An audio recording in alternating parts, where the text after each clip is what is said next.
There's a strategy that has put more people in control of kings, empires, and entire governments than any army ever did. It doesn't require a title. It doesn't require popularity. It doesn't even require people to like you. It only requires one thing: making yourself the person someone else cannot afford to lose. A Siberian peasant used it to control the Russian royal family from a sick room. A priest nobody liked used it to run France for 18 years without ever sitting on the throne. A diplomat used it to survive 6 different governments, betraying nearly all of them, and still dying rich, honored, and untouched. 3 completely different men, 3 completely different centuries, 1 identical weapon. This is the art of being indispensable. Most people think power comes from being loved or from being feared. Both work for a while. But love fades, and fear breeds resentment that eventually explodes. There's a third path, quieter than either, and far more durable. It's the strategy of making yourself necessary. Not liked, not even trusted, necessarily.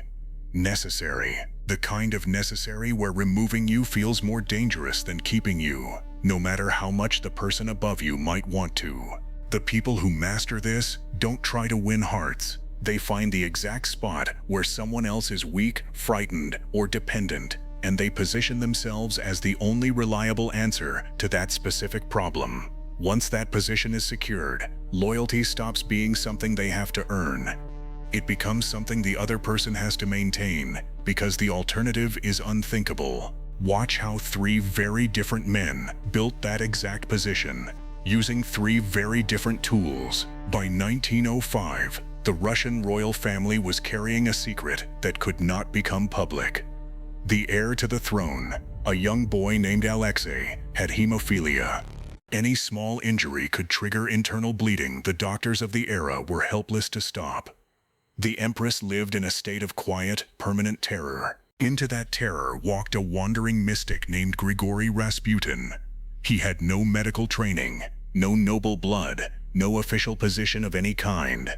What he had was presence and an ability to calm the boy during his worst episodes. Whether through suggestion, timing, or simple coincidence hardly mattered. What mattered was the result. Alexei's crises seemed to ease whenever Rasputin was near. For the empress, this settled the matter completely. She had watched trained doctors fail. She had watched a wandering peasant seem to succeed where they couldn't. From that point forward, Rasputin was no longer a curious visitor.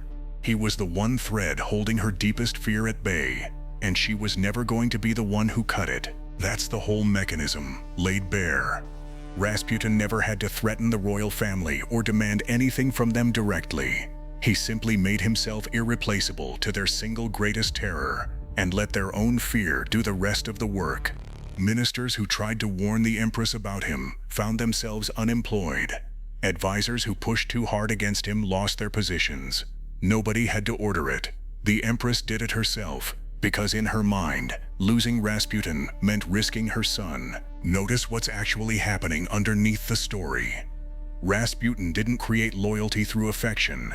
He created it through dependency, by attaching himself to something the empress could never resolve on her own. This is the core move behind indispensability, and it's worth naming clearly.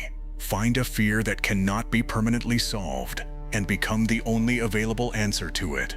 A problem that gets fully fixed no longer needs you.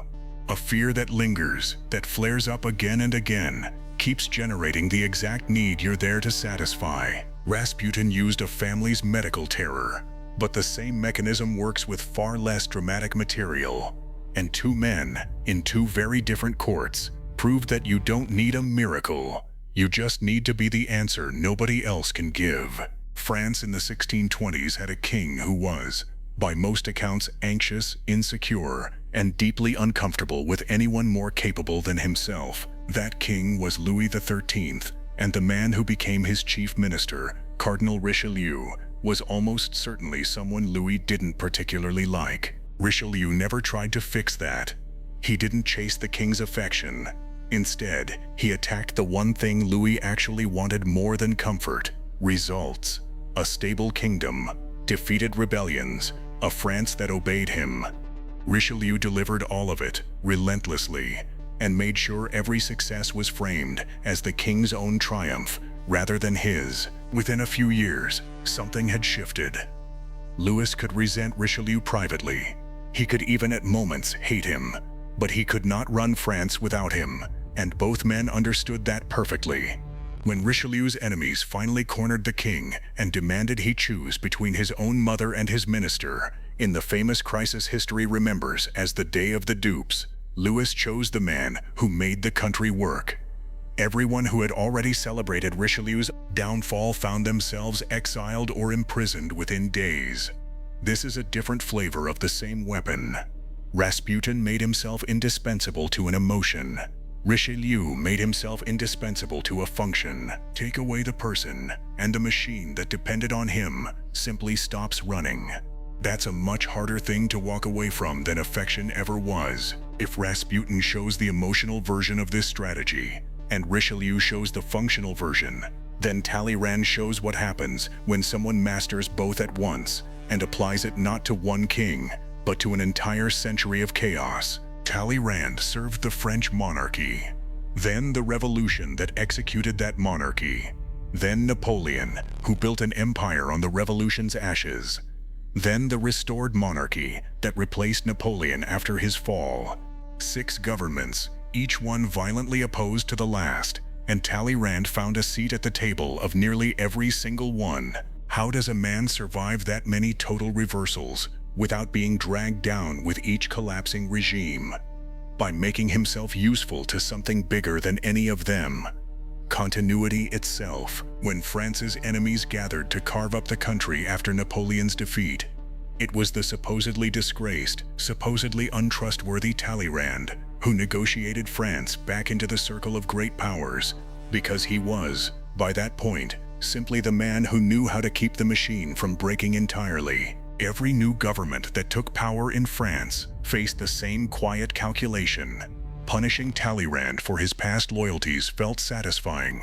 Losing the one man who understood how to keep the country functioning felt dangerous. Every single time, the calculation came out the same way. There's a reason this strategy is so much more reliable than charm or intimidation.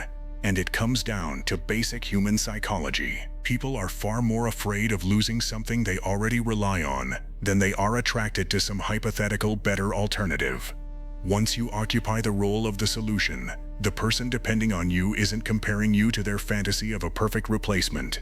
They're comparing the discomfort of keeping you to the terror of the unknown without you. And the unknown almost always loses that comparison. This is also why removing an indispensable person is so much harder than removing an unpopular one. Unpopularity is a feeling. Dependency is a structure. You can out-argue a feeling. It's far harder to out-argue the fact that the whole system will genuinely struggle to function without this specific piece in place. But this weapon carries a dangerous flaw, and all 3 of these men eventually ran into some version of it. Indispensability isn't permanent. It only lasts as long as the fear or the function you're attached to stays unresolved, or as long as no better alternative appears. Rasputin's usefulness was tied entirely to a single boy's illness and a single family's desperation. And when the political cost of keeping him around finally outweighed that desperation, in the eyes of powerful men outside the family, he was murdered by people close to the court. The fear that made him necessary didn't protect him from the anger he'd built up everywhere else. Richelieu understood the danger better than most and built his entire position around never becoming optional, which is part of why he's one of the rare examples in this list who died peacefully, still in power. But even his kind of power was tied to one king. 50 years later, in an entirely different court, an entirely different chief minister named Bismarck learned the same lesson from the other side.